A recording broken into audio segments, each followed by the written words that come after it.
Okay. Sunday afternoon. Whoops, I kicked the machinery there. Sunday afternoon. About 3 something. Thought I'd better get on, do my weekly thing here. Had a good week. I really can't complain. Got a friend out here locally that's having some problems, and we've been trying to maybe help him smooth through some of that, but not having a whole lot of success. But all you can do is try. I learned this week that I'm really behind the times. Old fart. Last time that I bought a dryer, it's just a metal can, it's got a motor in it, big tub that rolls over with the motor, and a heating element and a timer. That's it. Last time I remember, I paid like $150. I might have paid $200. It's been a long time ago. Anyway, our dryer, which is out in our garage, it's removed from the house. The wife kind of likes things, doesn't like having a washer and dryer in a house, and I think probably she's right. Washer boils over, you got flooded house. Dryer does something crazy, burn a joint down, so it's out in the garage, which is fine. Well, sometime this last week she came in and said the dryer quit. It's broke. So we go spinning off to our local Sears outlet thing up the road, about 14 miles. And I find out that about the cheapest dryer you can buy, I'm talking least expensive, is about $500. So that's nuts. I know that I get on here and I'm always bitching and complaining and, a lot of negativity and whatnot.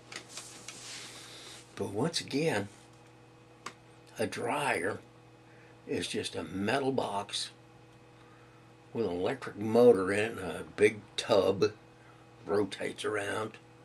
Electric motor spins that thing. It's got a heating element in it and a timer of some sort.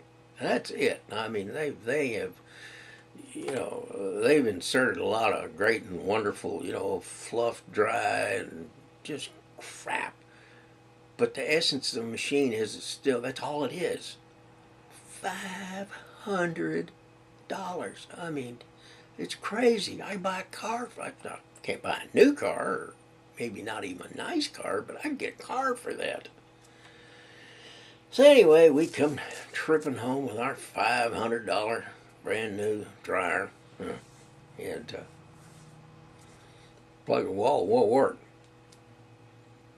Well, one of my buddies, Brian, you've heard me talk about Cooter, he came in and he piddled around, got his meter stuck in the wall sockets, and voltages seemed to be correct and whatnot.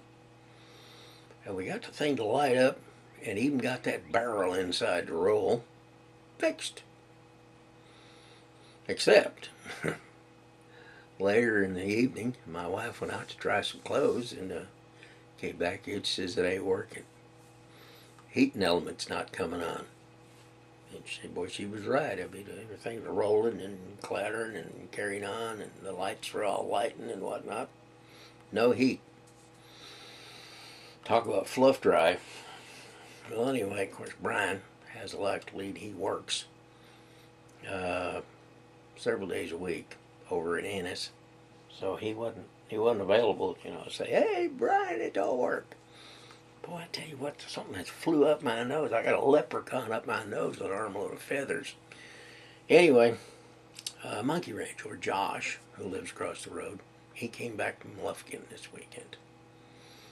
And he went out there and he got his trusty little meter, and he's checking legs. I don't know what a leg is. I mean, you got 3 wires. You got a ground and a posi and a neggy, and I guess the posi and the neggy is called the legs. Anyway, one of those legs was way down. One of them was 120 and the other was 16.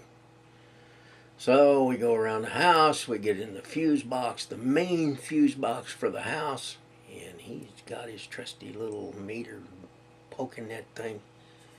And it turns out that paddle fuse, one leg of it's, ain't working. Well, evidently this happened before because out there in the garage, on top of the fuse box in the garage, what do you think we found? We found a 60 amp fuse thingy. I don't think that's good, but that's what it is. It's got the little paddles on it. Took it out, put it in the main fuse box on the side of the house. Came back in the house. Dryer now works. God bless Monkey Wrench Josh. He fixed it, and our brand new $500 dryer, which if you've been listening, we probably didn't need, because the old dryer quit because it wasn't getting proper voltage. But who knew? And the dryer was old. It had been the old dryer had been modified and brought back to life about 2 or 3 different times. So there was a chance we were going to burn a garage down with the thing. Might have been what knocked that leg out of that breaker switch. But anyway, Brian Cooter took the old dryer home. He's going to use it because obviously it's still good. And we now have a brand new $500 dryer out there. And let that be a lesson to me. I did look on the web and I looked at Lowe's, and almost, not almost, 99% of the ones that they had on there were 500 plus. There was one on there that was $1,500. How in the world could you rationalize $1,500 for a clothes dryer? But it was.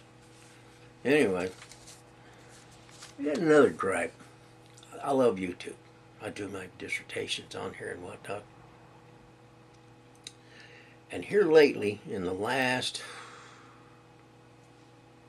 couple of months, and I'm sure it must have happened before that, but I'm just now noticing it. Almost everything that I access on YouTube has got a commercial in front of it. I mean, hell, it's not television. I mean, we don't need commercials, guys. I guess they do. In fact, I was in one video that I was watching on YouTube. It had about 9 commercials. It was like watching a TV show. Let's get real. I don't want commercials on YouTube. I hardly watch TV at all anymore because I love getting on the computer and bringing up videos that, and I don't have to mess with commercials. Well, YouTube's putting commercials on there, and lots of them. Please stop. What do we got here? Mowed the yard. What did I do that Thursday?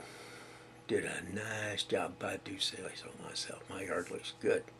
And I also want to report, if you remember, I put down a weed killer grass stimulator, 15-10-5 chemical constituent stuff, whatever it was. Well, boy, I'm telling you, that stuff's worked. I mean, that yard is every color rainbow because our predominant, plant thing out there was weeds, sheep spur clover mainly, and that stuff is dead, or about 99% dead. It's red and orange and blue, just scattered all over the place. So I'm going to declare victory on that. I might run down there to Wally World and get me 4 or 5 more bags of that 15-10-5, whatever it is, and go to spreading that stuff again, because it sure did a capital job on the weeds and the sheep spur clover. I hate saying I think I killed Mama's honeysuckle. I'm going around there with my garden tractor and my little drag behind dispenser, just spraying that stuff everywhere. Freddie got into her honeysuckle because I was out there today and the honeysuckle's looking a little weak. So, supposed to kill, unwanted stuff and the grasses and the things you like, and it's supposed to stay. And evidently, honeysuckle falls into the unwanted category because it ain't looking too good. What do we got? Spring has sprung. It's nice. Temperature's been up in the 80s. Of course, the wind's been blowing like crazy. It does that here in the spring. A lot of times you get a period of time where you walk out of the house and you just assume the position because the wind is blowing. You have to lean into it. And then one day you go out of the house and you lean into the wind. You almost fall over because the wind ain't blowing. But spring has sprung. Oh yeah, went to see a friend of mine, Bill Peacock. We call him T-Man on the radio. Bill's had a rough go. I think I told you about him. He was up in Colorado, and they had to care flight him into a hospital because he had for lack of he had peritonitis. I mean, his what is that lining here, abdominal, peritoneal lining there, it just gotten all inflamed, screwed him up, something fierce. Anyway, Bill's having a hard time. I sure hope he gets better. There's a little short of him on this video. I'm going to try to run them together. You've seen my expertise when it comes to melding things together, and it, with any luck at all, when you watch this, that will have been the first thing that comes up. And I guess we'll see.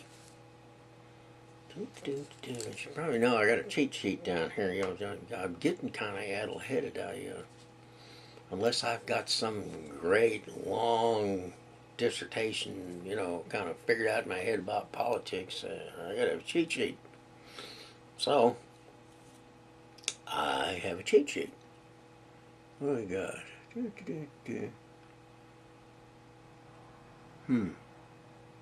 Oh yeah.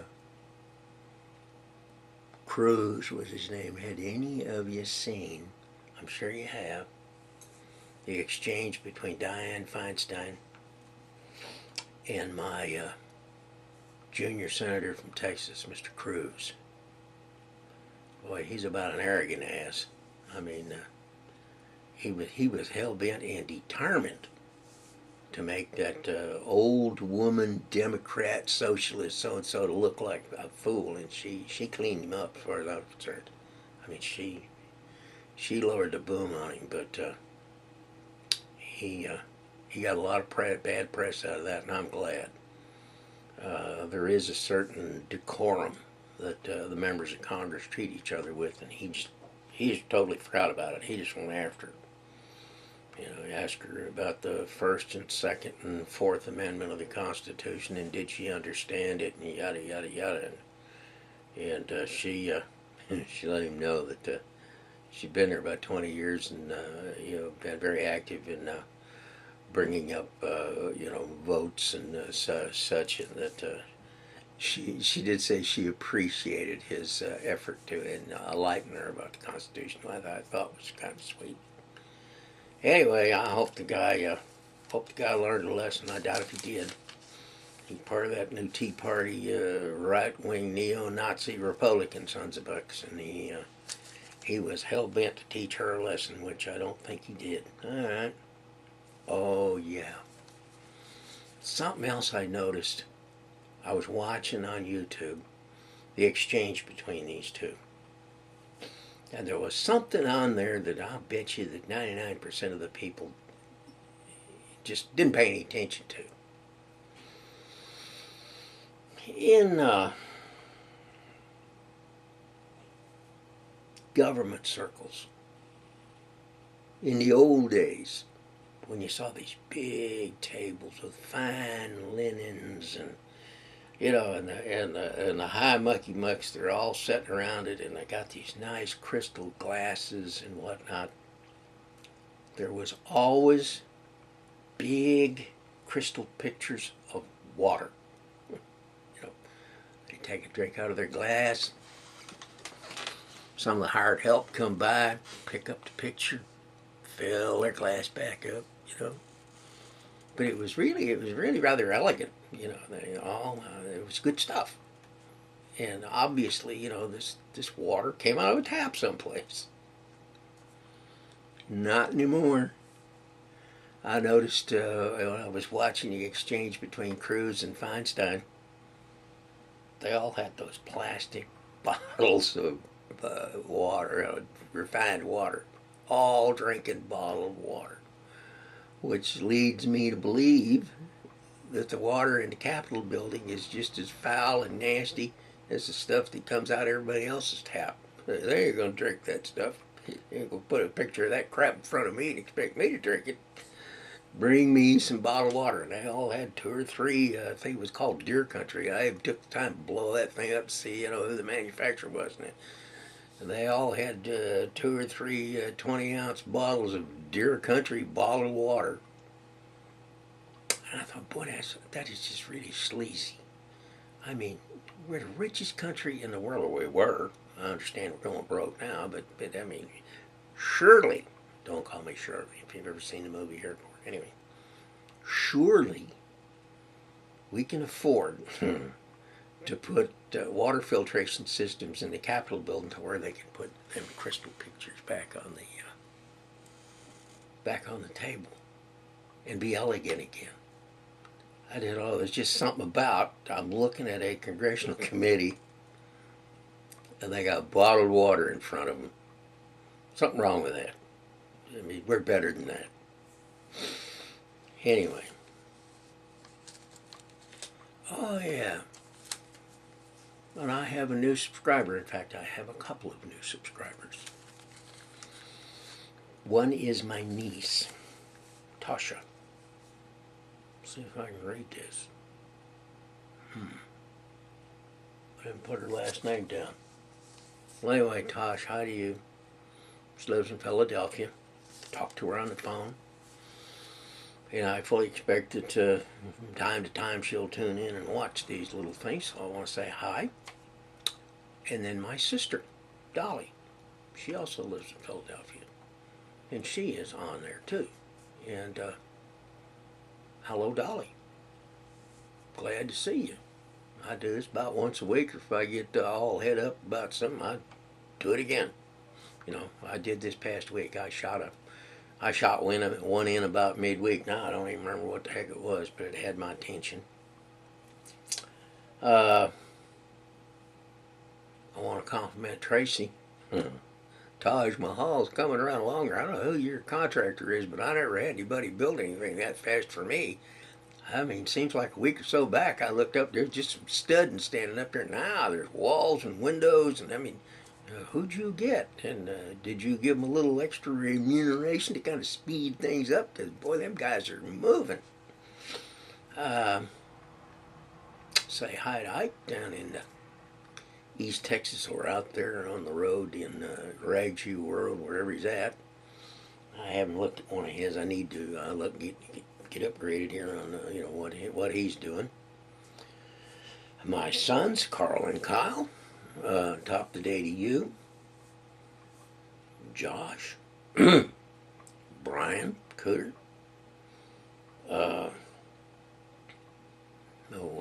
Richard Stennett down there. Rich, I'm gonna call you this week. Haven't had a good conversation, so need to call you and get you all hot politically. I mean, well, we need to hash out the rights and wrongs to these Nazis and communists. I am what I am. Anywho,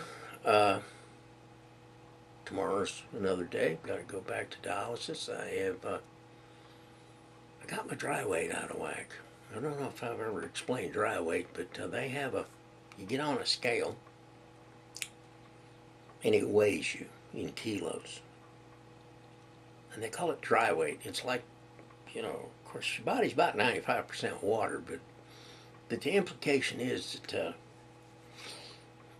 all their weighing is the solid particles. The heck with the water. They call it dry weight. And mine's been creeping up. My dry weight is 87.5. I got on a scale last night and I was 89.1, and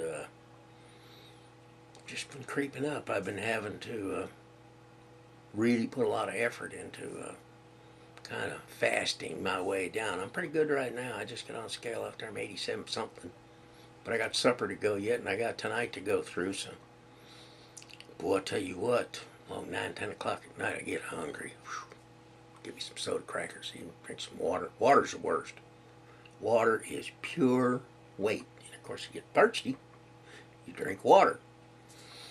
So I'm trying to wet my whistle today. I'm not drinking big goblets of water. I'm just wetting my whistle. And it's coming down, but I am having a little trouble with my dry weight. Anyway, what do we got here? That's about it, actually. I suspect I've probably got 15, 20 minutes on here. I want to say hi to all my friends. I already listed the ones I can think of. Heights and Rager, if you're out there, if you ever look at it, say hi. Richard Heizenrader is a fellow at Duke University down there in the Divinity School. Fine guy. I knew him when I was a kid. Smart man. Big frontal lobes. I mean, this guy is smart. And he's not any smarter than a lot of my friends, but he's pretty smart. Anywho, I'll probably slip something in midweek. Can't think of anything else to talk about. I suspect I've been prattling long enough. I had my little list here, which kept me on track. What do we got? Nothing. Went to see a friend. I certainly did. All right. I'm gonna shut her down. I'm hoping that I can get that little dash of Bill Peacock. One of the things I ran into was that he has a nice house, and he has one whole wall in his living room that's all glass. And I was sitting in back. Bill was between me and that glass window. And I got a bad feeling when I look at that thing, all I'm going to see is a silhouette. The outside's just going to wash him out. His voice is in there. I hope not. But if it is, I'll go back over and do it again. Anywho, high up Siegel North, you guys appreciate the participation. I've got some folks that I have 2 Facebook accounts. And there's only one of them that's actually serviceable. And some of the folks up Siegel North are putting stuff in the old account, which I cannot access. So if you're putting an email to me, I have 2 email addresses. One's the ZJYU52A at aircanopy.com. Don't use that. The other one is gumfarb at yahoo.com. That is my email address that will actually put stuff on my usable Facebook account, gumfarb. So anyway, y'all have a good week, and I got a brand new $500 dryer that I didn't need.